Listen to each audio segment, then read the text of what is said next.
कुछ बातें और पढ़ लेते हैं थोड़ा सा इसमें। जैसे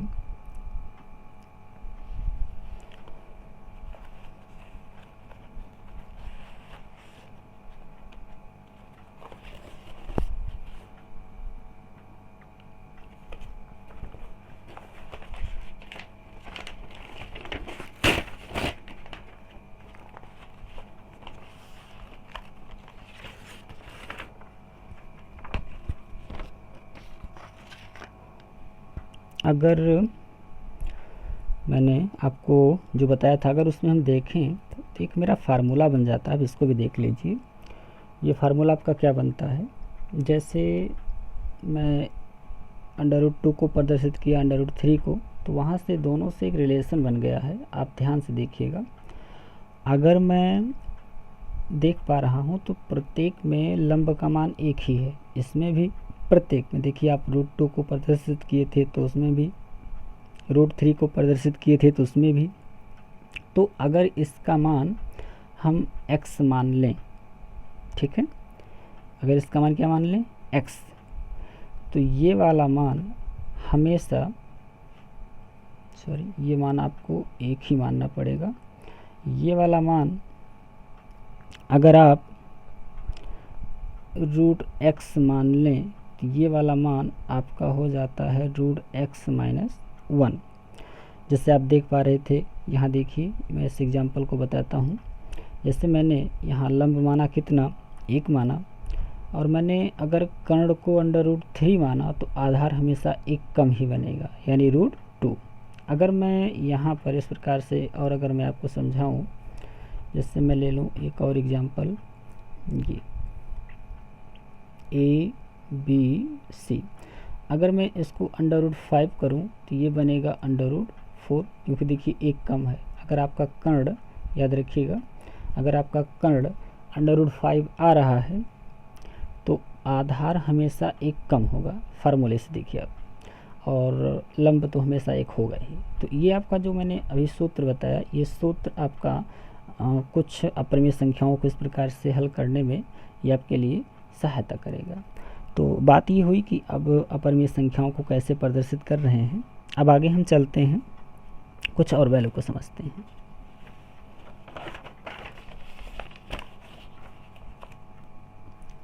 चलिए देखते हैं,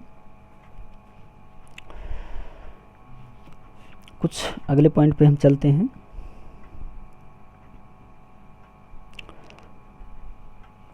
देखिए, जो आपका ये संख्या रेखा था, इस संख्या रेखा के बारे में आपको मैंने बहुत सी बातें बता दी हैं।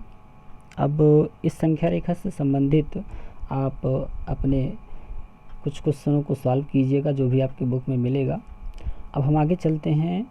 देखो, मैं आपको जो है वास्तव में टॉपिक जो पढ़ा रहा हूँ वो पढ़ा रहा हूँ नंबर सिस्टम, जिसे आप कह सकते हैं संख्या पद्धति। और इसी संख्या पद्धति के अंतर्गत जो इसके तमाम सेगमेंट्स हैं उन्हीं को मैं एक एक करके पढ़ा रहा हूँ, जिसमें से आपका पहला सेगमेंट था संख्या रेखा। मैंने आपको संख्या रेखा के बारे में बताया कैसे प्रदर्शित करेंगे। अब इससे संबंधित कुछ और हम बातों को समझेंगे। आज हम आपको संख्याओं के बारे में समझाना शुरू करते हैं थोड़ा सा, फिर संख्याओं का कुछ अगला जो है मान समझने के लिए हम अगले वीडियो में आपसे चर्चा करेंगे। सबसे पहले तो हमें ये समझनी है कि रियल नंबर क्या चीज़ होती है। रियल नंबर क्या चीज़ होती है, जिसे आप हिंदी में कहते हैं वास्तविक संख्या। वास्तविक संख्या क्या चीज़ होती है, ध्यान दीजिएगा। वास्तविक संख्या, अब हम इतना ही आपको बताएं कि जिन भी संख्याओं को आप संख्या रेखा पर प्रदर्शित कर पाएँ, या कह सकते हैं जिस संख्या को लिख देते हैं, जिस संख्या को नंबर लाइन पर प्रदर्शित किया जा सके वह सभी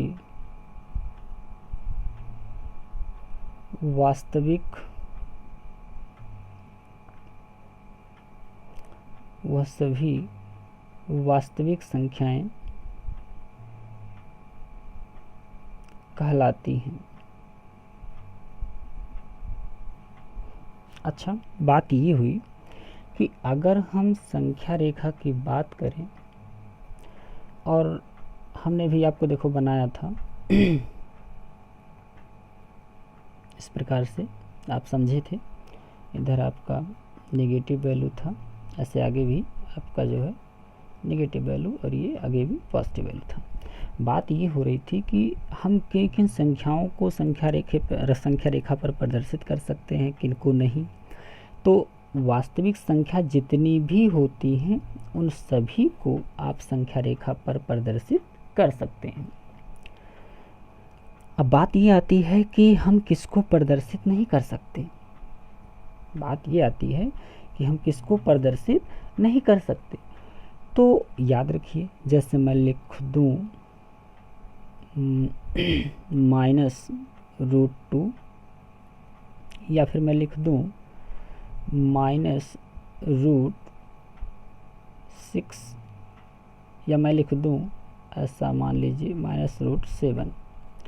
अब ये जो संख्याएं हैं इनको हम संख्या रेखा पर प्रदर्शित नहीं कर सकते।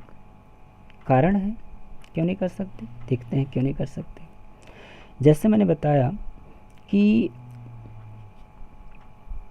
आप जब समकोण त्रिभुज बना रहे थे, पाइथागोरस नियम का यूज कर रहे थे, प्रयोग कर रहे थे, तो मैंने आपको वहाँ बताया ये आपका क्या हुआ, कर्ण, ये क्या हुआ, लंब, और ये क्या हुआ, आधार। और यहाँ पर मैंने एक फार्मूला बताया था, आपको याद होगा, √x-1, ये क्या था, √x, और ये क्या था, 1 था। तो मान लीजिए अगर मैं -√2 को समझना चाहूँ, क्यों नहीं कर सकते। याद रखिए, आप अगर यहाँ पर आधार का मान 1 लेते हैं और लंब भी क्या है, 1, तो आपका ये बनेगा √2, ठीक है। अच्छा, आपका फार्मूला क्या है आप जानते होंगे, कर्ण का वर्ग बराबर, या ऐसा लिख लेते हैं, कर्ण बराबर √ लंब का स्क्वायर प्लस आधार का स्क्वायर। अगर हम कर्ण का मान निकालें तो याद रखिए, लंब का मान चाहे जो हो, देखो वैसे तो हम कोई भी जो लंबाई होती है उस लंबाई को हम माइनस में नहीं रिप्रेजेंट कर सकते। कोई भी लंबाई अपने आप में पॉजिटिव होती है, लेकिन अगर हम मान भी लें कि कोई ऐसी डिस्टेंस है, क्योंकि हम संख्या रेखा पर चलते हैं, तो आप देखिए संख्या रेखा पर चलते हैं तो हमारा ये निगेटिव वैल्यू भी तो प्राप्त होता है। मान लेते हैं कि मैं यहाँ पर निगेटिव वैल्यू लंब ले लेता हूँ, मान लीजिए मेरा मान है लंब का -2 है।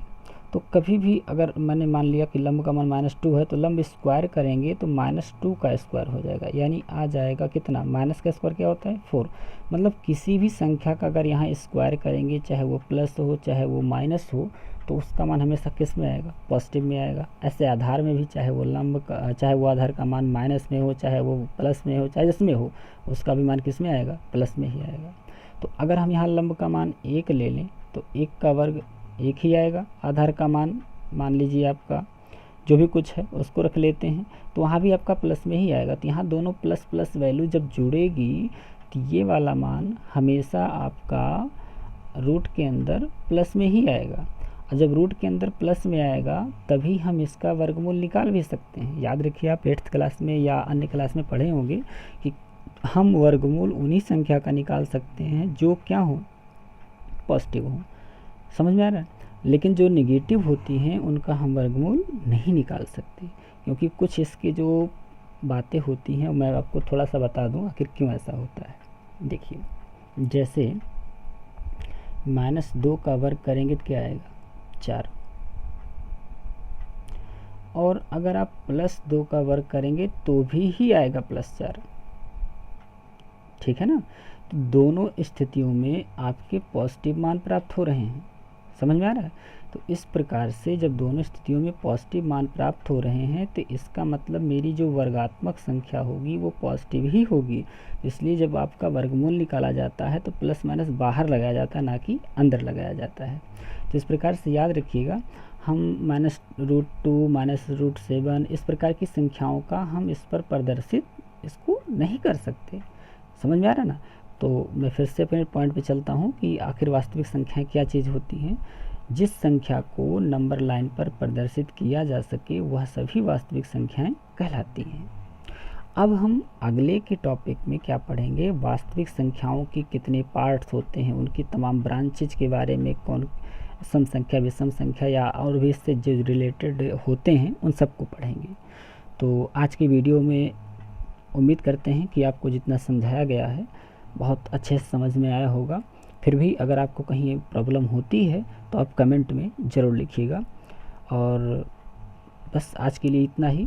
आगे हम नंबर सिस्टम का जब हम अगला पार्ट जारी करेंगे, पार्ट 3, तो उसमें हम इससे आगे की चर्चा करेंगे। उसमें हम संख्याओं के बारे में सीखेंगे और भी कुछ इम्पोर्टेंट फैक्ट को सीखेंगे। तब तक के लिए नमस्कार।